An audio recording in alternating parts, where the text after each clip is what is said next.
राजे महाराजा भी हुए जो धनवान थे, उसी प्रकार से उसी श्रृंखला में हजूर स्वामी जी महाराज जी ने राधा स्वामी मत चलाया, प्रकट किया। बहुत धनवान घर में पैदा हुए। उनके पिताजी धन देने लेने का काम करते थे,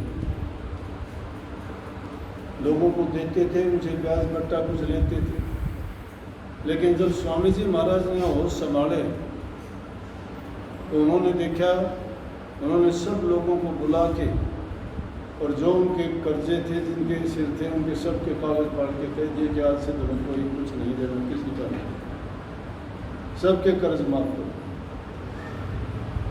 कि कोई लेखा जोखा नहीं है। तो ऐसे महान व्यक्तित्व है जो इंसान के रूप में तो आते हैं लेकिन हैं वो परमात्मा के। लेकिन इंसान की मंद बुद्धि होती है, उसको पहचान नहीं पाते। क्यों नहीं पहचान पाते? कि उनके सिर के ऊपर काल का पंजा होता है। उनको कितनी बुद्धि दो, कितने समझाओ, कितने कहो, लेकिन वो अपनी गंदगी का पान करे बिना उनको मजा नहीं आता। उनका जीवन है सुअर का जीवन, भिष्टा खाने का। उसको तुम अगर बचाने की कोशिश करो, चलो इसको मार दें, इसकी योनि छूट जाए, आगे अच्छी मिल जाए, नहीं चिल्लाए, नहीं मरना चाहिए। गंदगी खा के जीवन यापन करता है, लेकिन वो उसको अपना जीवन मानता है। समझ नहीं है, लेकिन इंसान में ज्ञान है, विवेक है, बुद्धि है, नहीं समझता। आज हम कह देते हैं लकीर का फकीर। लकीर का फकीर बनना आसान नहीं है। संतों ने जो लकीर काट दी उसके ऊपर चल के दिखाओ ना। ये लकीर की फकीरी कह देना मूर्खों का में एक बक देता है, दूसरे उसी तरह कहते रहते हैं। लकीर का फकीर बनना बड़ा कठिन है। संतों ने लकीर का मतलब मर्यादाएं हैं, जो मर्यादाएं बनाई हैं उन मर्यादाओं पर चल के तो दिखाओ। जो उन पर चलता है, तो स्वामी जी महाराज ने जो लकीर निकाली, उस लकीर पर आज हम जो चल रहे हैं, वो ज्ञान, वो ध्यान, वो रास्ता, वो हमारा जीवन का कल्याणकारी साधन स्रोत उन्होंने जो दुनिया को दिया, वो मान बुद्धि आज के दिन ही प्रकट हुई। कहते हैं उनका गुरु नहीं था। गुरु, ये गलत बात है। कौन गुरु था, कौन नहीं था? कोई दिखावे के लिए बता देता मेरा वो गुरु है, मेरा वो गुरु है, जिनको कुछ दिखाना करना नहीं, बताने की क्या जरूरत? तुलसी साहब का उनके घर में आना जाना था। उनकी माताजी और वो उनके बड़े भगत थे, उनके बड़े श्रद्धालु और विश्वास पात्र थे।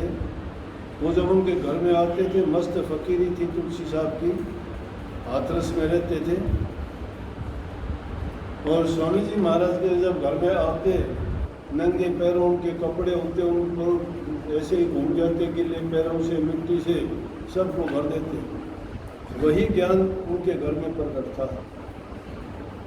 और उसी रास्ते पे चल के स्वामी जी महाराज ने, बाकी तो लिखने के लिए तो कुछ का कुछ लाइन जोड़ देते हैं लोग कि वो था गुरु, उसके बाद में वो हुआ, उसके बाद में वो हुआ, लेकिन कुछ भी नहीं। गुरु का मतलब ये नहीं होता कि गुरु ने नाम बता दिया, सिर पर हाथ रख दिया तो तुम शिष्य बन गए। गलत बात। ऐसे शिष्य नहीं बना जाता। गुरु ने जो तुम्हें ज्ञान दिया, उस ज्ञान को अगर तुमने फैलाया, उसका लाभ उठाया, तो तुम सच्चे गुरु के शिष्य हो। गुरु का जो नाम फैला दे, बढ़ा दे और उसको चार चांद लगा दे, तो गुरु की लकीर पे चला, गुरु का रास्ता उसने अपनाया। और लेकिन उन बातों को ही नहीं मानता, तो उसको कैसे हम कह सकते हैं? तो जो रास्ता उन्होंने सूरज शब्द योग का इतना आसान, उससे पहले इतना आसान रास्ता था ही नहीं। बड़े कठिन रास्ते थे भक्ति करने के। कोई जप करने का था, कोई तप करने का था, कोई योग का था, कोई दूसरी साधनाएं थी। लेकिन उन्होंने गृहस्थियों के लिए विशेष रूप से फार्मूला बना दिया सीधा कि भाई ऐसा आसान रास्ता बताता हूँ जिसको 8 साल का बच्चा भी 60 साल का बूढ़ा भी कर सकता है, कोई किसी की शिकायत नहीं है।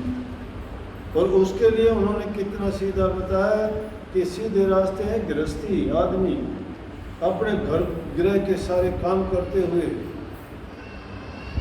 3 प्रकार से सुमन, भजन और ध्यान, सबसे पहला और सबसे अच्छा एक ही रास्ता है नाम का सुमन करना। सुमन में बड़ी ताकत है, लेकिन वही सुमन अगर सच्चे मन से करोगे तो तुम्हारे ध्यान और भजन उसके पीछे लगे अपने आप आ जाते हैं। लेकिन जिनके पास सुमन ही नहीं है, जो भूले से नाम को कभी जबान पे भी नहीं आता, जबान पे लाने से भी नाम नहीं होता। अगर तुम कहते फिरे जाओ पूरा दिन राधा स्वामी तो तुम इसका मतलब ये नहीं है कि सुमन करते हो। सुमन का तो है कि होठ कंठ हालय नहीं, जिह्वा नहीं उच्चार, जिसमें होठ कंठ और जीभ को हिलाने की भी आवश्यकता नहीं हो और मन की वृत्ति हमेशा उसी स्थान पर, उसी नाम में और उसी जगह पर लगी हो, सच्ची नाम का सुमन है।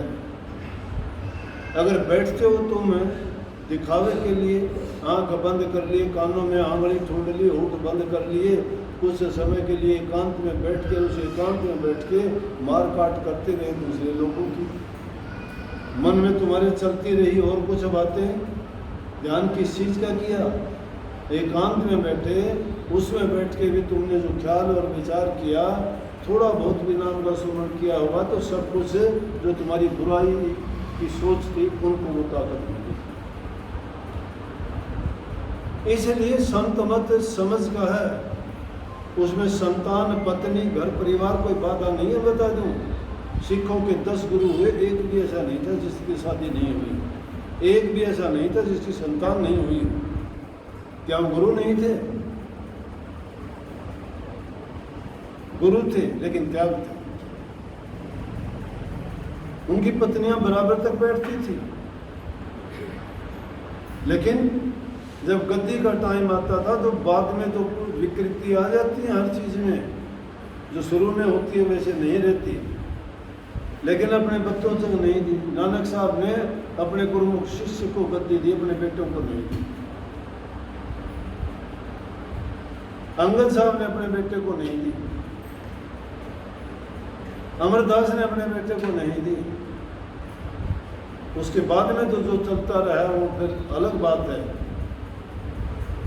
लेकिन संत मत की जो लाइन स्वामी जी महाराज ने बताई और समझाई, वो हम गृहस्थियों के लिए इतना आसान तरीका बताया कि उसके लिए हम सुखी गृहस्थी जीवन जी सकते हैं। जिसका गृहस्थी जीवन सुखी नहीं है वो ना भक्ति कर सकता है, ना इधर का ना उधर। वो दोनों दिन से गए पांडे हलवा मिलाना माने। लेकिन गृहस्थ में रह के जो इंसान ईमानदारी और सच्चाई के साथ जीवन जीता है, कोई चीज़ बाधा नहीं है उसके लिए। अपनी नीयत को सच्ची रख के आदमी काम करे, दूसरे की बुराई ना करे, निंदा चुगली पराई बातों में ना पड़े, अपने मतलब की बात काम से काम रखे।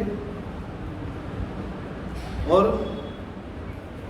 जब समय मिले, ऐसा आदमी को जब भी समय मिलेगा, चाहे 5 मिनट की मिलो, उसका 5 घंटे के बराबर ध्यान लगेगा। क्यों लगेगा? कि उस आदमी को पछतावा है कि मुझे जो काम करना चाहिए था उसके लिए मुझे टाइम नहीं मिला। पहले तो उसी का चिंतन रहता है।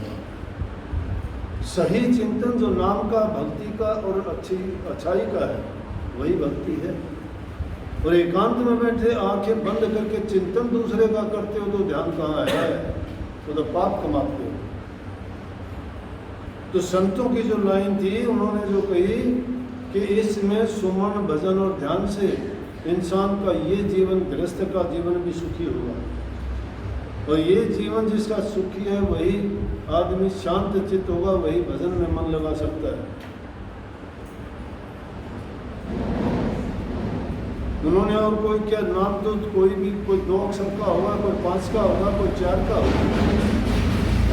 मन की वृत्तियों को एकाग्र करने के लिए है। लेकिन सच्चाई तो ये है कि वो कमल भेद का भेद देने के बाद में वो तो ध्यान गुरु उसी दे देता है जिसने नाम की दीक्षा देता है। उसके बाद में तो करनी करना पड़ता है। उस टिकट पर तुम्हारे सारे लेख लिखे होते हैं आगे तक के। लेकिन जो आदमी जो आदमी करना नहीं चाहता उसके लाभ बहाने हैं, लेकिन इंसान के कुछ कर्म गति कुछ पूर्व लालेख। इंसान के जीवन में अहम रोल होता है उसके परिवार का। जो अच्छे परिवार से नहीं आता, जिसके जीवन में जिस प्रकार का उसने जीवन जिया है, जिस परिवार से आया वो संस्कार लेके आता है। अच्छे परिवार से आता है, अच्छे संस्कार होंगे। महापुरुषों ने दिए, कहीं तुझे पराई क्या पड़ी अपनी आप न मिल। दूसरों अपनी महफिल में दूसरों का क्या जिक्र। लेकिन यहाँ तो उल्टी बात है, महफिल अपनी होती है, जिक्र दूसरों के ही होते हैं। मूर्खता इंसान की इसी बातों में अपनी चिंता नहीं करता, दूसरे के बारे में ज्यादा चिंतित होता है। चिंता किस बात की? चिंता चिता समान कहे मन चिता से चिंता बड़ी लगे, चिंता फूके जीवन मृत चिता फूकते पैर लगे। चिंता नहीं, चिंतन किया करो। फिक्र नहीं, जिक्र किया करो। फिक्र करते बावरेर जिक्र करते साथ जिक्र करा कर बावरेर फिक्र करेंगे आप। अगर तुम सच्चे गुरु के हो, सच्चे रूप में तुमने नाम लिया है, तो तुम उनके शरणागत क्यों नहीं हो जाते? शरणागत जो हो जाता है उसको किस बात की चिंता, क्या सोचता है? फिर वो फिक्र क्यों करता है? फिर तो उसको जिक्र करना है। जिक्र का मतलब है नाम की चर्चा। उस नाम को याद कर, उसको ना भूल। अगर नाम को भुला देते हो, वह याद की बातों में समय बर्बाद करते हो, ये समय लौट के फिर नहीं आना, ये घड़ी मुड़ के फिर नहीं आएगी। हम दोबारा इस हालत में कभी नहीं मिलेंगे। अंत सबका आना है। एक सिंहासन चढ़ के जाएगा, एक जंजीरों से बंध के जाएगा। एक के लिए आगे भी अच्छा होगा और एक के लिए आगे भी जाके नरक तैयार होगा। इसलिए नेकी कर, नेकी कर। अरे मन भला ना कर सके तो पूरे पंथ मत जा, अमृत पर चाका नहीं तो विष को खाए। अमृत फल अगर नहीं खा सकते तो विष के फल का भी पान क्यों करते? क्यों जीवन बर्बाद करते? भक्ति के मार्ग पर चले हो, भक्ति अपने पापों को धो। दूसरे की पीठ मसलने से तुम्हारा मैल नहीं उतरेगा। अपनी पीठ को अपना स्नान अच्छी तरह करो, मैल धुल जाएगा। बहुत पाप कर्म है, खोटे कर्म है इस जीव के, पता नहीं है क्या क्या करके आए हैं, और उसी कर्म के कारण अब भी अच्छा नहीं करने देते हमें। तुम गाया करते हो ना, मेरे पाप भी कर्म को अच्छा न करने देते हैं, जब चाहूँ मैं दर्शन करना रोक मुझे वो लेते हैं। और तुम्हारे खोटे कर्म ही तो अब भी रोकते हैं। उन कर्मों को आप बढ़ाओ, बहाने ना लगाओ। कर्म बढ़ाना और बिगाड़ना हमारे हाथ में है, कोई प्रभु कोई और कोई शक्ति नहीं है। राम तुम्हारे से दूर है ही नहीं, जिसे किसको याद करोगे? वो तो तुम्हारे पास में ही बैठा, उसको तो भुला के तो गलत करते हो। वो याद होगा तो गलत कैसे करो? उसको या तो मानते नहीं हो, मानते हो तो पाप कर्म कर ही नहीं सकते। मानते हो तो वो देखता है, दूसरों को समझाते हो कि वो सब कुछ देखता है, दूसरों को कहते हो हर जगह मौजूद है, दूसरों को कहते हो न्यायकारी है, न्याय करता है। तो फिर तुम अन्याय के रास्ते पे क्यों चलते हो?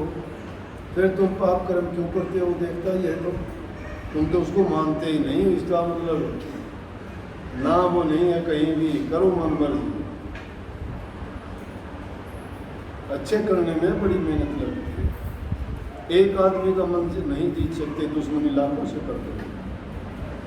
प्यार नहीं निभा सकते, दुश्मनी पीढ़ियों तक नहीं जाएगी। इसलिए ये प्यार का रास्ता है भक्ति। वो प्यार करके तो देखो कैसे निभाओगे।